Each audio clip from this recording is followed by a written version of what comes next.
I'm Senator Rod Grams, and welcome to the May edition of our Washington Report. Now, 1 month after Tax Day, Americans continue to feel the financial impact and strain caused by an unfair and complex tax code and excessive tax burden. Now, although there seems to be a consensus in Washington that the nation's tax system is broken beyond repair, few seem to have the political courage to scrap the current tax code. Unfortunately, when it comes to fixing our tax system, the American people can no longer afford to wait for Congress to act. They've already waited long enough and heard too many of Washington's empty promises. It's no longer enough to tinker around the edges of the tax code. Congress must rip the current tax system out by its roots and replace it with one that is fair, simple, and taxpayer-friendly. And that's why I'm co-sponsoring legislation to put Congress on deadline to eliminate the tax code by December 31st, 2001. Now, my guest on today's show has been anything but quiet when it comes to tax reform. He is a vocal advocate of scrapping the current code and replacing it with a national sales tax. Now, over the past few months, he has been traveling around the country with House Majority Leader Dick Armey as part of the Scrap the Code tour. He is Congressman Billy Tauzin from Louisiana. And Congressman Tauzin, welcome to our show today. Glad to be with you, Senator. Thank you very much for taking the time to be here. You've been really quite right in the center of really what is one of the hot buttons, I think, with the American people today. And all you have to do is look at April 15th on why they're so upset. But, you know, until recently, Washington has been, as we mentioned, silent really on the tax reform issue. Why do you think this has come to the forefront at this time? Well, it just reached a boiling point.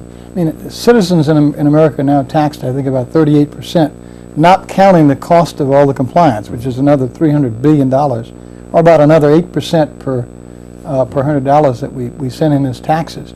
Small businesses, according to the Kemp Commission, now spend $4 for every $1 they send the government, just doing the paperwork, answering the audits, going through the awful IRS process. And so I think it's reached a boiling point, Rod. I think citizens are finally saying, look, we've had enough. As you pointed out, don't play with it anymore. Every time you play with it, it gets worse. Why don't you just rip it up and start over? And essentially, that's what the Scrap the Code tour is all about. I've said many times, this is a system that is so ugly that you can't do a little bit of surgery and make it pretty again. It's just kind of far out and a lot of whack out of just... Well, here's a trivia question for you. How many changes do you think Congress made in the American income tax code since 1986 when Ronald Reagan gave us simplified taxes? Right. 4,900 individual changes. It's now up to 7 million words of code and regulations, and not even the IRS can understand it anymore. Now here's a terrible irony of it. Under our current law, and even under the law after we try to fix the IRS, a citizen has to go through these 7 million words, take a chance that he's right. And if the IRS thinks he's wrong under our law, the IRS is presumed to be correct. You're presumed to be guilty. That's right. And you've got to prove your innocence. I can't think of a more undemocratic, un-American system that this great country that believes in freedom and liberty has ever created, and it's time to get rid of it.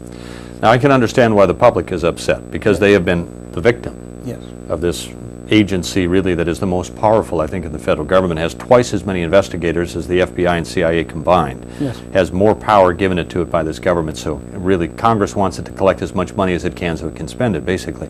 But why is Washington, I know why the people have, why is Washington now becoming so concerned about tax reform? Well, because the people are. Let me tell you, Rob, this is not going to happen without the people of America demanding it.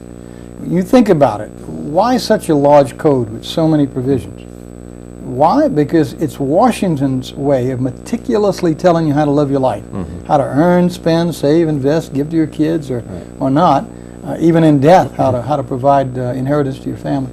In short, it's the power center of Washington. It's Washington controlling, socially engineering the lives of Americans. So Washington is not going to give that power up voluntarily.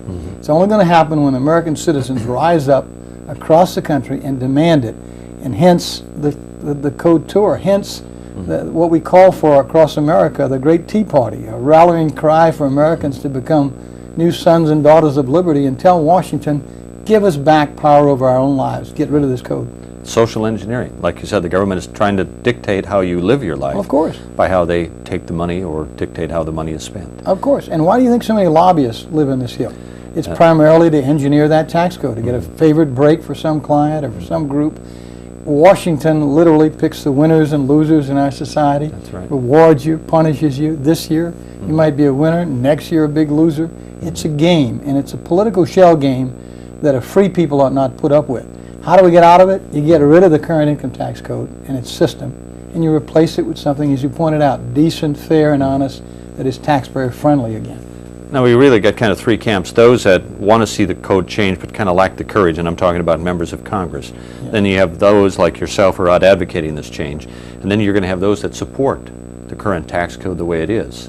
Why do you think there's been a lack of courage, first of all, on part of some members of Congress to really do what the people think is right, and that is to change this code? Well, I think it's because members don't yet feel comfortable with the alternatives. They don't understand them enough yet, or they don't feel like they can embrace one of the several good ideas out there. And that's understandable. That's our job, is to educate the American public on what is a flat income tax code, what is a national consumption or retail sales tax like, and how does it work? How does it work so that it's not regressive, it doesn't punish people at the bottom, and yet collect the taxes America requires to conduct our national business. And so I think the first part of it is simply understanding the alternatives. And Dick Armey and I are trying to do this by literally, first of all, going out and dialoguing with the American public, and secondarily educating the members of Congress about these two plans. Now we're going to hear arguments to keep the code in place. Yes. Make some changes, but keep it in place. And these are really people, as you have mentioned, Washington doesn't want to give up or won't give up this power easily. And those are going to be those that are going to argue for whatever reason they put on the floor, but to preserve the code as it is. Why? Because they think they know better how to live your life than you do. They think Washington has a better answer how to earn, spend, and save and invest your money than you might have for your own family. Yeah, it's rather pernicious. It's a liberal view that Washington has a better standard of conduct than you and your family and your local community. It's rather strange, isn't it? Yes. When you hear what goes on in Washington. And what we're saying to these folks is, no, it's time for you to let go. It's time for you to understand that American families have a better sense of what's right for them than you do in Washington. It's time for you to understand that Americans really cherish liberty and freedom to a point they're not going to let you continue to tell them how to live their lives. And that essentially is a message we're hearing at every meeting we have. We've had 26 debates now across America. We're going to do 30 this year alone. And by the time we're through, we'll be in every primary state where every candidate for president is going to have to face those people we met with and answer for them why they think this current code ought to be kept and why it's time to replace it. You know, we realize we need taxes. The federal government needs revenues. There's many good services the government provides. So it's not eliminating taxes, and in some cases, for some, it might not reduce taxes, but at least they'll know how much they're paying and that it's the same as their neighbor or whatever it might be. But again, that goes back to why some in Washington care about how the taxes are collected. Not just that they have the revenue to spend, but again, they care about how it's collected so they can maintain control. Yeah, I mean, the real purpose of a tax code ought to be to collect the money you need to run the government. Simply and fairly. It ought not be to socially engineer the lives of American citizens, but that's what it's become. Why 5 million words? Why do you need 5 million words to collect the taxes? You don't, unless you really want to tell people how to live. And that's what essentially is wrong with this income tax code. That and the fact that it created an IRS with that extraordinary power that's abused the lives of citizens the way the Senate has recently found in its hearings in terms of the taxpayer abuse that's gone on. Like it started with 16 pages and affected 1% of Americans, and now it's like over 10,000 pages, and as somebody said, it's twice as long as the Bible without any of the good news. Oh, it's 10 times as long as the 10 Bible, times, none of the good news. None of the good news. And in fact, here's the worst part about it. The cost of complying with it is now something like $200 to $300 billion of man hours. And here's the worst thing. The income tax code itself loads down the price of everything we buy that's made in America. You see, all the income taxes we collect, all the cost of preparing all those forms and keeping the records are all added up into the price of everything that's made in America. The School of Economics at Harvard University, not, no bastion of conservatism by any means, just reported that if we got rid of the income tax code, prices of American products would fall 25%. That's how much the income tax code inflates the price of everything we buy. In short, Rod, when we pay income taxes on our salary, we pay them again when we buy anything made in America. The only time we don't is when we buy some foreign-made product. Now, how stupid to have a tax code that punishes you for buying the products your own citizens make and rewards you when you buy some imported product. You know what I say? Get rid of it. Go to a simple consumption tax that'll tax the foreign product at the same rate as the American-made product, and taxes you only once when you make a purchase, rather than once when you earn and also when you make a purchase. Well, right now we'll collect about $850 billion in income tax, Yes. and the question is, where does the other $900 billion come from? And as you said, it's buried into the cost of goods and services that we produce in this country. It's huge. It's huge. And it also impacts our ability to compete in international trade. You know, we've gone to free trade. More and more products come into America without being taxed as tariffs and customs duties. The result is that those products made in foreign lands end up competing against American workers and products unfairly. For example, in England, they have consumption taxes. They deduct those consumption taxes when they send products to America. Right. Our products, heavily income taxed, arrive in Great Britain and get taxed again. Right. So ours get double taxed. Theirs does not get taxed at all. Who's going to win that deal? Right, and it would open the markets. It would add, we're told by again, the Department of Economics at Harvard, 29% increase in our exports. Right. It would increase dramatically the investments in America, the job creation potential of this country. It would make American products sell again, both at home and abroad. Why not do that? Before we get into talking about the tour that you've taken and the position you've taken on which tax you prefer, what about what's been going on in Congress now? The Senate has passed an IRS reform package, but I'm afraid that we've spent more time than maybe we should trying to, again, make something pretty that you can't. And this might take a lot of steam out of the reform. Do you think that this is going to be as far as we get with tax reform by this simple little bill? I hope not, Rod. I mean, we have to do this. We have to rein in this awful agency. In the short term? In the short term. But you can't fix this without doing something with the code. See, Congress has to take responsibility for that. That's right. It's not just the IRS. We wrote this code over all these years. We continue to change it. We continue to make it more complex. We create in the IRS this capacity to subjectively decide what it means, to treat you differently in one region of the country from another, for example, depending upon how they interpret the code. You know, they gave out 8.5 million wrong answers on the phone to American citizens. Yeah, and Al Gore said he found 200 ways to fix them. Well, Dick Armey asked this question in our debates. If you brought your car to a repair shop and they told you they found 200 ways to fix your car, you'd trade it in. Yes. I mean, it's gotten to that point. So what we're saying is, yes, we ought to rein in the agency to the extent we can, but don't think this is the end of it. If you really want to protect American citizens from abusive power in a tax agency like the IRS, if you really want to protect American citizens and their freedom and liberty, you got to go to the essential element, the code itself, and you got to rip it out by its roots and replace it with something that's fair, decent, simple, and honest, and that can be complied with without all the cost of the current system. And tinkering with this code shouldn't cost billions of dollars like it's projected to do as well. No, it should not. I mean, the bottom line is you and I ought to be able to meet our responsibility to the federal government simply, honestly, without a complex code, without an agency breathing down our neck, invading our privacy, and in some cases taking our life and liberty away from us. We're going to take a quick break. We'll be back with Congressman Billy Tauzin to talk more about his tour on taxes and some of the ideas that are on the table right after this. Vince, that new dummy cam is great. Yeah, it'll sure give people a whole new outlook on what it's like when you don't wear a safety belt.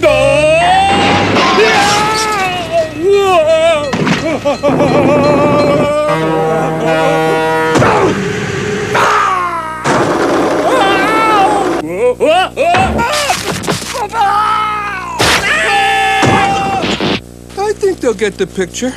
You could learn a lot from a dummy. Buckle your safety belt. He protects all living things in the forest. But he can't do it alone.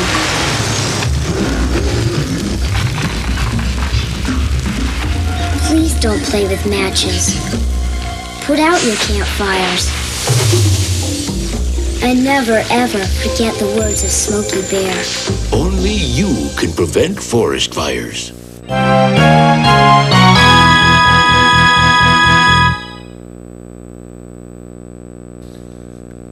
And thanks again for joining us for our Washington Report. My special guest today is Congressman Billy Tauzin of Louisiana. Billy, thank you very much for being with us. And as we mentioned, you've been traveling around the country with Majority Leader Dick Armey on the Scrap the Code tour. And you said you've made 26 stops already across the country. You're going to do 30 more. What basically is Scrap the Tour? Or Well, Scrap the Code tour? It's Not Scrap the basically, Tour. yeah, it's basically attempted dialogue with Americans in all the major cities of our country, and to let them participate in the great debate over what should replace the current income tax code if we have the courage to get rid of it.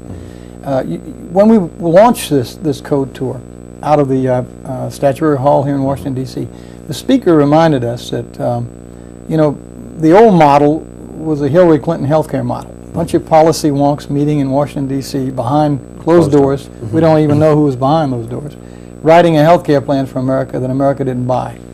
We want to break that mold. What we're trying to do is go first to America and have American citizens meet us in all these debate halls across the country and dialogue with us, question us about the different plans, tell us what they think about them, and then eventually try to arrive at some consensus.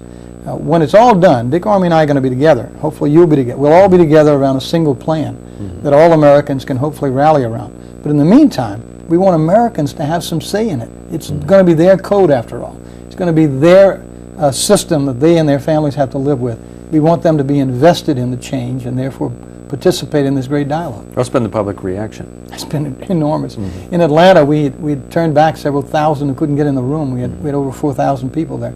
In Phoenix, we had people lining the halls watching on closed-circuit television because they couldn't get in the room. And in Bakersfield, we had 15,000 people there. We had enormous reactions across America, and it continues to swell as we go across the country. The one thing we found is that Americans are ready for this. They just don't believe Washington is. And part of our job is to convince them that it's in their hands. Right. That Washington is going to do what the American people want when American people speak with one good, strong, loud voice. Let's get to the bills themselves, Okay. or the tax codes that we're talking about, or the programs that might replace the current tax code. The flat tax, that's what Congressman Armey has been supported. Very simple. You make so much money, you send it in. You send a certain percentage of that in. You support the sales tax. Yes. And could you explain maybe a little bit about that and some of the pros? Well, let me give you Dick Armey's Okay. take on his plan, first of all. It's basically the Steve Forbes flat income tax plan, written by two professors at Stanford University, Hall and Robushki. The plan calls for a 17% flat tax on all the income made by American individuals and businesses Okay. Both. after a healthy family deduction. And that's important. That means that people at the bottom would not pay this tax. Up to about $33,800 Okay. for a family of four would be tax-free. Right. Then you start paying 17% of income earned above that. Very simple, postcard-sized form. A little more complicated for businesses because you got to get down to what's deductible income and what is not to the business. But for most Americans, a very simple form with about 90% or more of the cost of compliance eliminated, about 2/3 of the IRS eliminated. Pretty good. My complaint with Dick Armey's plan is you still got an IRS, you still got an income tax code. And my point to him is that if you had a cancer, you wouldn't take out 2/3 of it, you'd take out the whole thing. That's right. And so I've offered a different plan. It calls for the complete elimination of the income tax code and the IRS, total abolition of the IRS. And it replaces it with a national retail sales tax, a retail sales tax, not collected on business or wholesale purchases, only at the final retail sale of an item or service, collected by the states, the taxing authorities, and the retailers of America. After they collect a commission, it's remitted to the federal government, and it's at a rate designed to make the government whole and to provide a healthy rebate to citizens for all income earned at the bottom. So like the Dick Armey plan, it protects individuals at the bottom from regressive taxation. It lets you take care of your family first.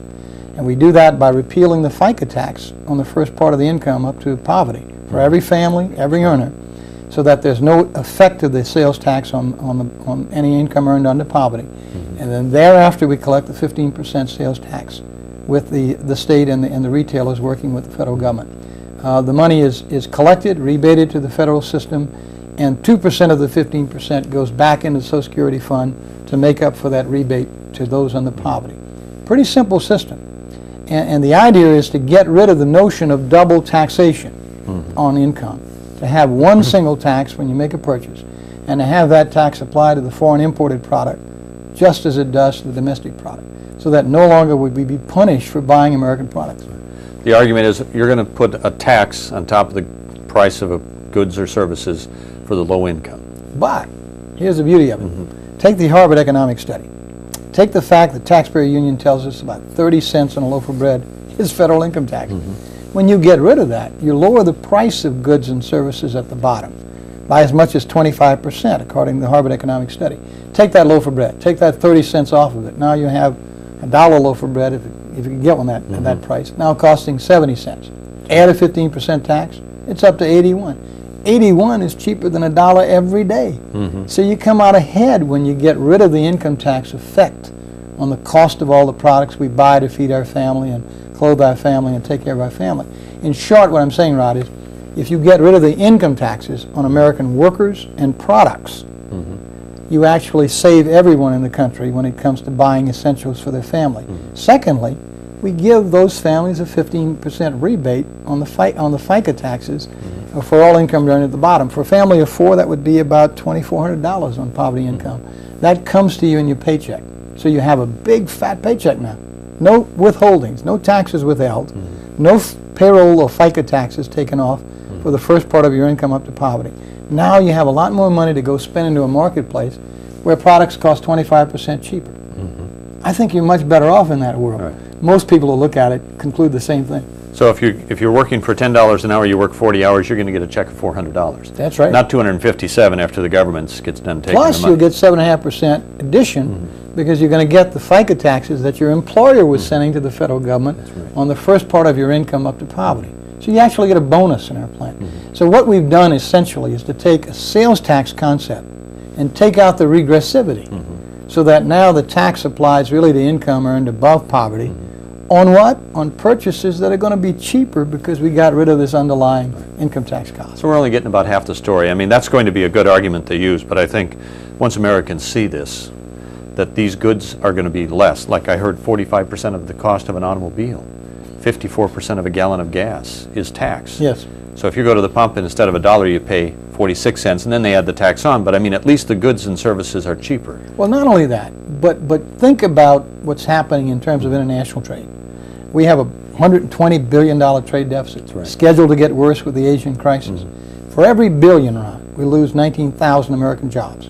And much of that is caused by the fact that we tax American products 25% more than we tax an imported product. We literally tell people it's better for you to go manufacture somewhere else instead of manufacturing in America. And then we're surprised when jobs leave America. We're surprised that under NAFTA and under GATT we're losing so many American jobs to foreign, offshore locations. You want to bring them home? You get rid of the income tax and you put the tax on the imported product, the same as the domestic product. Now all of a sudden you invest in an American business in America close to your marketplace. And all of a sudden we have more jobs, more income, everybody's better off. It's simple, it would be fair, Yes. taxpayer friendly. Yep. And also I think the one thing is that Washington could no longer, or for one, manipulate, as you said, our everyday lives. Boy, you put but your finger on it. It couldn't hide the taxes anymore. Can't hide it. It's out in the open. It's got to be expressed on the purchase price under our bill, so everybody knows what they're paying, knows what government costs you. And what government is taking. And that's right. So there's no more hidden taxes anymore.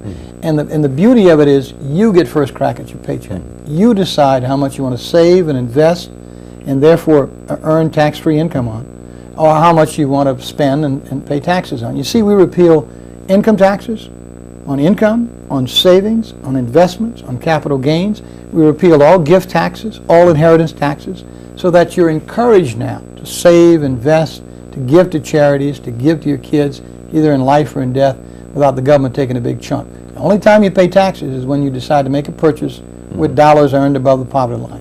So you make the decisions what's good for your family, irregardless of right now what is our current tax code. You do what's good for you. That's right. And then pay your honest tax. Exactly. You become literally much more invested with the freedom and the liberty that our forefathers dumped that tea in Boston Harbor. That's why Dick and I went to Boston Harbor April 15th and we threw the tax code into the harbor. We were literally making a point that those people put their lives on the line for a thing called freedom and liberty, and we've surrendered it to the bureaucracy and an IRS and an income tax code that is literally stealing that liberty and freedom away every year in greater and greater detail. What we're saying is we can have that back if we're just brave enough. We don't have to put our lives on the line. We don't have to hide in Indian clothes to disguise ourselves in Boston Harbor. We just have to have the courage to show up at town hall meetings and insist that members of Congress and presidential candidates get rid of this current tax code and give us one that's fair and simple and honest and easy to understand. All right. We're going to be back in just a moment with a few more comments with our special guest, Congressman Billy Tauzin, right after this. Your approach is looking good, Cobra. The men and women in the National Guard and Reserve face some tough challenges when they serve. Challenges that teach them discipline, leadership, and technical skills that make them better employees. So when they need time off to serve, don't make their toughest challenge approaching you.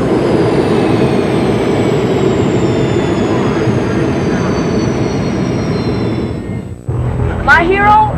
Isaiah Thomas, Kevin Costner, Mr. Wong.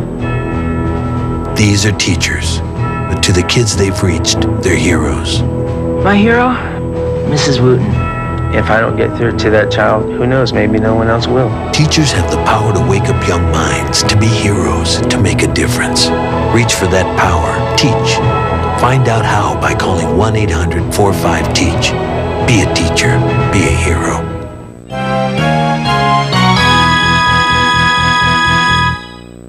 Thanks for joining us. Our special guest again today, Congressman Billy Tauzin of Louisiana. We've been talking about scrapping the code tour. Where can people get more information, or what should they be doing? Well, first of all, get involved with yeah, this? they should come out to town hall meetings and discuss this with their members of Congress and their senators. Literally ask questions and debate it. They need to get involved in the debate. They should join some network group like Citizens for a Sound Economy or CATS, Citizens for an Alternative Tax System, similar groups that are organized to get rid of this current code and replace it. And they should be in touch with us to get more information. And how can they get in touch with your office? They can contact our website at www.house.gov/Tauzin. Okay. I think we'll put it up on the screen. The bottom line is you can reach us or write to Billy Tauzin in Washington, D.C. They only allow one of us in town at a time. I'll get the mail. We'll respond back to you about information on this Scrap the Code Tour and the National Retail Sales Tax. And if they can watch C-SPAN, I think they can get a flavor of what's been going on. I just wanted to say I've watched it a couple of times, and the people have been very receptive. In fact, I find them demanding this code be changed, not if, but when. Exactly. And the when, I think, is the year 2000. It's when presidential candidates rise from these conventions and tell us whether they're going to defend this current code or whether they're going to give us a better one. Thank you very much. Thank Billy you. Tauzin, thanks for joining us. Thank you for being with us. We'll have another report next month. Thank you.